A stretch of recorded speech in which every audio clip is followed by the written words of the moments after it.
जय श्रीराम. सर्व सिद्धींचे फळ कुणाच्या हातात, असा विषय घेऊन आम्ही तुमच्यासमोर उपस्थित आहोत. आपल्याला या सिद्धींबद्दल खूप आकर्षण असतं. नेमक्या या सिद्धी काय आहेत हे लक्षात घ्यायला पाहिजे. आता वेगळ्या वेगळ्या अर्थांच्या दृष्टीनं पाहिलं तर सर्वप्रथम आपण अष्टमहासिद्धींचा विचार करू. त्या अष्टमहासिद्धी आहेत अणिमा, लघिमा, गरिमा, महिमा, प्राप्ती, प्राकाम्य, ईशित्व, वशित्व. या अष्टमहासिद्धी म्हटल्या जातात. हनुमंतरायांकडे या महासिद्धी होत्या. मोठ्या मोठ्या योग्यांकडे या सिद्धी असतात असं म्हणतात. काय आहे याचा अर्थ? अणिमा म्हणजे अगदी अणू एवढं, परमाणू एवढं लहान होता येणं. लघिमा म्हणजे अगदी कापसासारखं हलकं होता येणं. महिमा म्हणजे प्रचंड पर्वतासारखं मोठं होता येणं. गरिमा म्हणजे एखाद्या प्रचंड अशा प्रस्तरासारखं किंवा एखाद्या शिळेसारखं जड होता येणं. प्राप्ती म्हणजे दूरवरच्या स्थानावर जाता येणं किंवा अलभ्य वस्तूंची प्राप्ती करून घेता येणं. प्राकाम्य म्हणजे मनात इच्छा येईल ती वस्तू किंवा ती गोष्ट प्राप्त करून घेण्याची शक्ती. ईशित्व म्हणजे सर्व प्राणी मात्रांवर सत्ता असणं. आपल्या सांगण्यानुसार त्या त्या प्राण्यांना, माणसांना वापरता येणं, वागवता येणं, त्यांच्यावर सत्ता चालणं. आणि वशित्व म्हणजे आपल्याला सगळे वश होणं, आपल्या अनुकूल सगळे होणं. या 8 महासिद्धी आहेत. यांचं खूप महत्त्व शास्त्रांनी सांगितलेलं आहे. आपल्याला हनुमान चालिसामध्ये माहिती आहे की अष्टसिद्धी नव निधी के दाता. तर ह्या अष्टमहासिद्धी आहेत. त्याचप्रमाणे सिद्धींचा आणखी एक अर्थ आहे. रिद्धी सिद्धी शब्द आपण एकत्र वापरतो. तर रिद्धी म्हणजे एक विशिष्ट प्रकारची अशी औषधी आहे किमयागारांकडे प्राप्त असणारी, की त्याच्यातून तुम्हाला सुवर्णाधिक अनेक महत्त्वाच्या गोष्टी प्राप्त करून घेता येतात. औषधी म्हणजे वनस्पती. तर त्याच्यातून जे प्राप्त झालं ते मिळालं त्याला म्हणायचं सिद्धी. म्हणून ही सिद्धी अनेकांना हवी हवीशी वाटते. सिद्धीचा आणखी एक अर्थ बुद्धी असा पण सांगितलेला आहे बरं का. तर अशी बुद्धी सुद्धा आपल्याला, की जी बुद्धी आपल्याला जीवनामध्ये यशस्वी बनवेल, ती बुद्धी सुद्धा आपल्याला प्राप्त करून घ्यायची आहे. म्हणून ह्या प्रकारची सिद्धी सुद्धा बुद्धीच्या रूपात मानलेली आहे. आणखी एक अर्थ त्याचा, जर भगवद्गीतेचा नस सिद्धीम अवाप्नोती या श्लोकामध्ये जो अर्थ दिलेला आहे त्या अर्थानुसार सिद्धी शब्दाचा अर्थ हा पुरुषार्थ असा होतो. म्हणजे धर्म, अर्थ, काम, मोक्ष हे 4 पुरुषार्थ आहेत ना. तर माणसाला ऐहिक जीवनात, पारलौकिक जीवनात आणि पारमार्थिक जीवनात जर यशस्वी बनायचं असेल तर त्याला पुरुषार्थ साधता आले पाहिजे. आणि हे पुरुषार्थ साधणं हे सुद्धा काय आहे? सिद्धीच आहे असं म्हटलेलं आहे. गीतेचा आणखी एक श्लोक आहे, स्वकर्मणा तमभ्यर्च्य सिद्धिं विंदती मानवः. यामध्ये सिद्धी शब्दाचा अर्थ भाष्यकारांनी दिलेला आहे ज्ञानलक्षणा सिद्धी.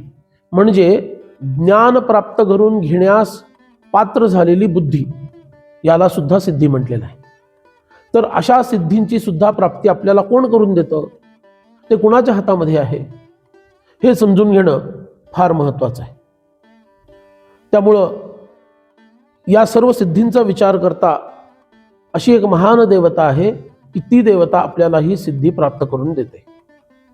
सिद्धी शब्दाचा आणखी एक महत्त्वाचा अर्थ असा आहे मोक्ष, मुक्ती. कारण मानवी जीवनाचं अंतिम साध्य भगवंताशी तद्रूप होणं, एकरूप होणं असं आहे.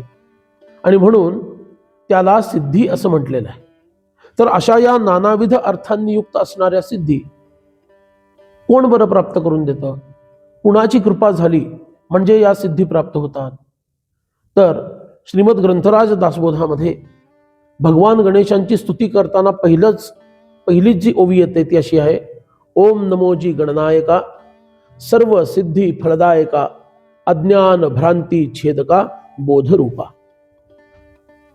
इथं भगवान श्री गणेश, गणनिधी, गुणनिधी, गजानन, गजास्य, गणपती या नावांनी ओळखले जाणारे, गणनायक असणारे गणपती हे या सर्व सिद्धींची प्राप्ती माणसाला करून देतात. याचं कारण असं आहे की गणपती बाप्पांकडं बुद्धीचं आणि अनुग्रह देण्याचं कार्य आहे. भगवान गणपती हे बुद्धीची देवता मानले जातात. म्हणून तर पुढे म्हटलेलं आहे की अज्ञान भ्रांती छेदका बोधरूपा. भगवान गणेश हे अज्ञान नष्ट करतात. खरं सांगायचं झालं तर माणसाचं अज्ञान नष्ट होणं हीच खरी सिद्धी आहे. कारण अज्ञानातून भ्रांती वाढते. भ्रांती म्हणजे काय? जे जसं आहे तसं न कळणं, त्याला भ्रांती असं म्हणतात.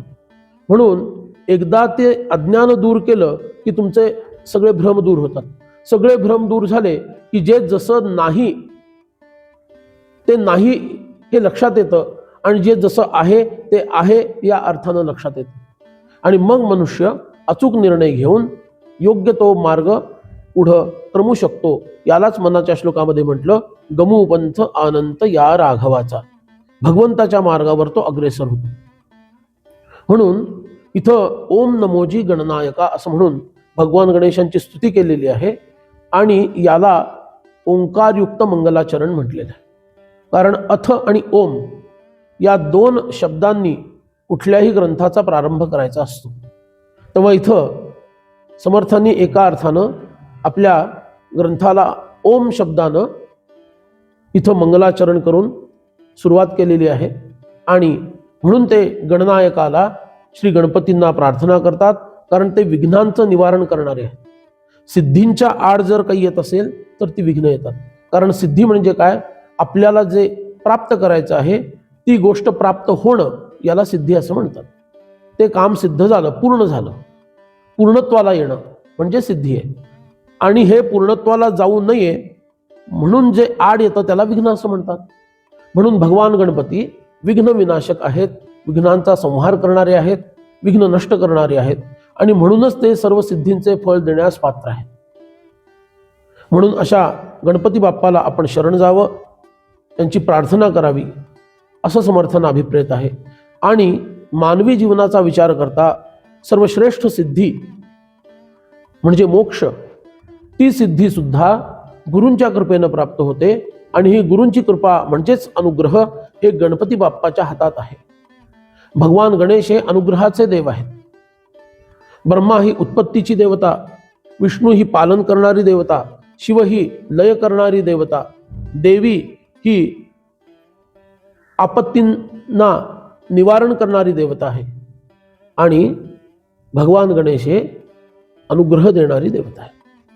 म्हणून अनुग्रहाच्या सामर्थ्यानंच भगवान गणेश आपल्याला मोक्षापर्यंत घेऊन जातात. आणि अंतिम सिद्धी, सर्व सिद्धींची सिद्धी जिला म्हटलं जाईल, सर्वोच्च सिद्धी जिला म्हटलं जाईल, मोक्ष, तो मोक्ष देण्याचं कार्यही गणेशांच्या अनुग्रह नावाच्या शक्तीनंच साध्य होतं. आणि म्हणून सुद्धा ते सर्व सिद्धी फळ देणारी देवता आहे, हे आपल्याला इथं समजून घ्यावं लागतं. आणि अज्ञान घालवल्याशिवाय हे फळ मिळत नाही. अज्ञान गेल्याशिवाय ज्ञान प्रकट होत नाही आणि ज्ञान प्रकट झाल्याशिवाय मोक्ष मिळत नाही. ज्ञानात एव तु कैवल्यम असा श्रुती सिद्धांत आहे. हे ज्ञान अज्ञान गेल्याशिवाय होत नाही. आणि म्हणून अज्ञान विनाश करण्याचं काम बुद्धीचं आहे. बुद्धीमध्ये आत्म्याचा प्रकाश पडला की अज्ञान निघून जाऊन ज्ञान प्रकट होतं. आणि म्हणून अज्ञान विनाशक सुद्धा कोण आहेत? भगवान गणेश आहेत. अशा प्रकारे सर्वोच्च सिद्धी ज्याला मोक्ष म्हटलं ते देणारे सुद्धा श्री गणेशच आहेत. आणि म्हणून या भौतिक आणि व्यावहारिक सिद्धी तर ते देतातच, पण त्याचबरोबर स्वर्गाधिक उच्च लोकांमध्ये जाण्याचं सामर्थ्य सुद्धा भगवान गणेशांच्या कृपेनं होतं. त्याच्याही पेक्षा अधिक म्हणजे जीवाला जन्म मृत्यूच्या फेऱ्यातून सोडवण्याचं जे कार्य मोक्ष देतो ते सुद्धा गणपती बाप्पांच्या कृपेनंच होतं. म्हणून सर्व सिद्धींचं फळ देणारे ज्यांच्या हातात आहे असे आणि सर्वोच्च सिद्धी ज्यांच्या हातात आहे असे भगवान गणेश आहेत. त्यांना आपण वंदन करूया. जय जय रघुवीर समर्थ.